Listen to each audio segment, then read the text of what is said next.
Are you guys ready for the next comedian? Let's give it up for Aureo, come on.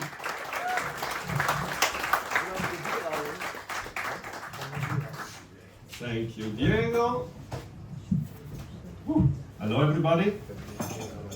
Hello, I'm Aureo, and tonight I'm gonna try to make you laugh with some jokes and not just by being here like I did with the two of you. And it is my 23rd time trying to do comedy, and sometimes people laugh, sometimes they don't, but let's see if you're a good crowd or not.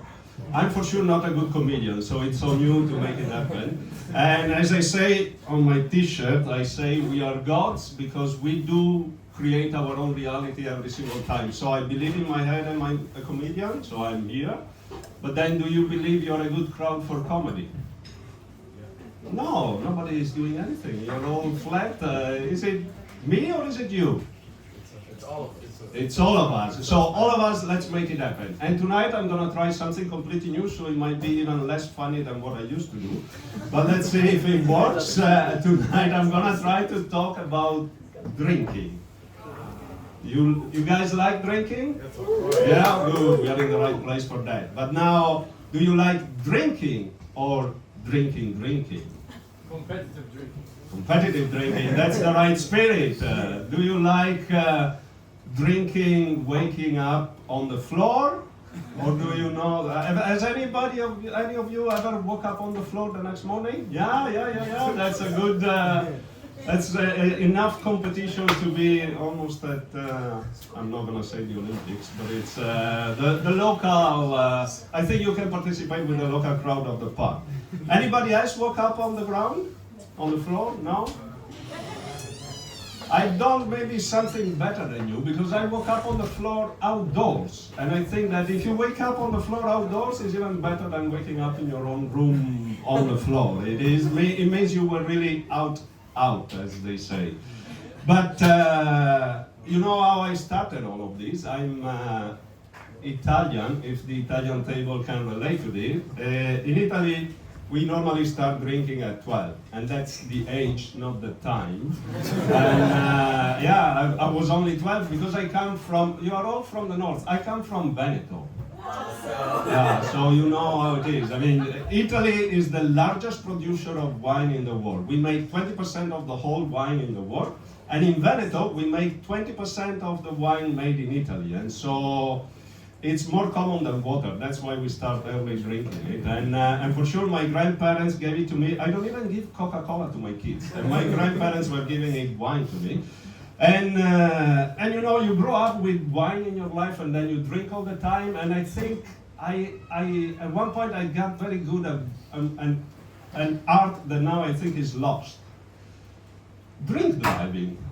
Does anybody drink driving anymore? It used to be very fashionable, no? Yeah? No, I don't know. It used to be. I don't know. I think you're all too young to have a car even now, so maybe you're not even driving.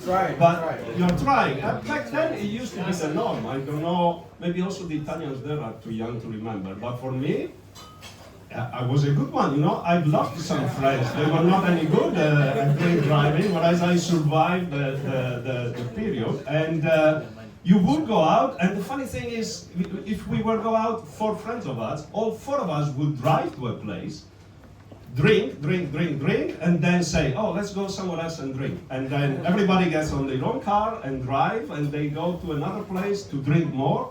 And then the night keeps on going like that, and then you don't even remember going back home. You wake up in the morning, and it was like, I used to have a self-driving car 30 years ago. That's the truth of it. Or maybe driverless car is a better term for it, because I wasn't there at all to drive it. But it really is in our culture. I mean, a guy, I don't know, how, do you know what the limit is here to stop you and return, and they take your driving license? Do you know, is it? Like 2 beers, 0.5. 2 beers, 0.5, 0.4, yeah, it depends on the countries, but then 0.5, and indeed, if you drink 2 beers is enough to lose your driving license. But then I also think it's not the same for everybody. There's some people that takes 2 beers better than others.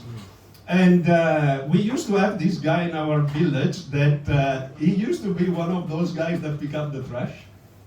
And he was one of these guys that everybody knew he was always drunk, constantly. And then one morning, I think the gemeente, or the municipality, how you call it, and they did him wrong, because they stopped him at 8 a.m. in the morning, and they did a breathalyzer on him. He had 2.4.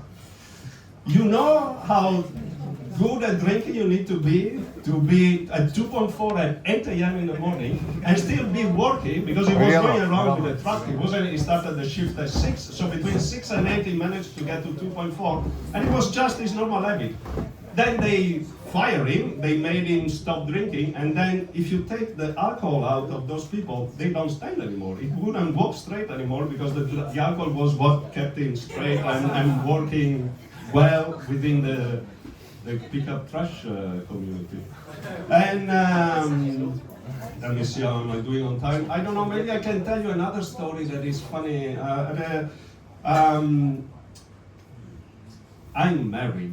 I've been with my girl for a long time. Yeah, I doesn't, and she doesn't drink at all, whereas I used to drink like that. And one night we went out, we were in the UK, we went out to celebrate New Year's Eve. And you know how the British are. You know, we were thinking, okay, let's go, we will have some dinner, and then we will have the drinks, and then we wait for midnight and celebrate all together. But the British, they think beer is food. So when we got there, there was no food at all, and I started drinking and drinking and drinking and drinking, and then I don't remember midnight, I don't remember the celebration, I don't remember anything. I wake up in the morning, we are in our room, I wake up to go to the toilet, I walk to the toilet, I look over to the bathtub, and there are some of my clothes in the bathtub. And then I think, okay, what are my clothes doing? And I go back and I say to my girlfriend at the time, what are my clothes doing in the bathtub? And she said, don't you remember anything? No, but I don't. And then I'm gonna tell you word by word the story that she told me. She said, in the middle of the night, you got up from the bed and you started testing the wall of the room all around. You got to the suitcase on the corner of the room. You opened the suitcase as if it was the toilet, and you started peeing in there. And then I stopped you. She hit me in the back, apparently. I stopped you, you stopped, and then I walked you to the toilet, and then I put your stuff, Now, try do that today with your Tinder date and see if it doesn't get you banned for life or anything else. You will end up on a video on YouTube somewhere of you pissing in a suitcase. Whereas back then, it was just a Friday night. Yeah, thank you very much.